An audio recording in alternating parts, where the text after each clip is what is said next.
300 वर्षाची परंपरा असणाऱ्या एकमुखी दत्तप्रभूच्या सारंगखेडा यात्रेला 26 डिसेंबरपासून सुरुवात। नवसाला पावणाऱ्या भाविकांचे श्रद्धास्थान असलेले एकमुखी दत्त मंदिर असलेल्या सारंगखेडा यात्रेला 26 डिसेंबरपासून सुरुवात होणार आहे। या यात्रेला 300 वर्षांची परंपरा लाभलेली आहे। महाराष्ट्र नव्हे तर गुजरात, मध्य प्रदेश राज्यात देखील प्रसिद्ध असलेल्या यात्रोत्सवास मोठ्या प्रमाणात भाविक गर्दी करत असतात।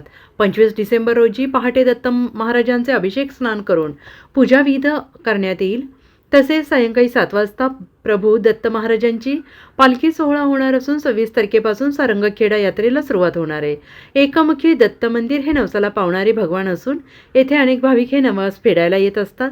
महाराष्ट्र नव्हे तर गुजरात, मध्य प्रदेशसह इतर राज्याचे भाविक यात्रेत येत असल्याने गर्दीचे प्रमाण लक्षात घेता मंदिर प्रशासनाकडून संपूर्ण तयारी करण्यात आली असल्याची माहिती मंदिर प्रशासनाकडून देण्यात आलेली आहे। 300 वर्षाची परंपरा असलेला यात्रा उत्सव दिनांक 25 तारखेपासून पहाटेस देवाचं अभिषेक स्नान वगैरे झाल्यानंतर संध्याकाळी 7-8 वाजेपर्यंत देवाची पालखी आपल्या दत्त मंदिरावरून खाली गावातनं निघेल आणि 12 वाजेपर्यंत देवाची पालखी मंदिरावर येईल आणि नंतर 26 तारखेपासून यात्रोत्सव सुरू होईल। या यात्रोत्सवासाठी 3 राज्यापासून गुजरात, मध्य प्रदेश आणि महाराष्ट्र असे 3 राज्यातून भाविक आपले इथं देवदर्शनासाठी येत असतात। Bureau report SBN Marathi, Nandurbar.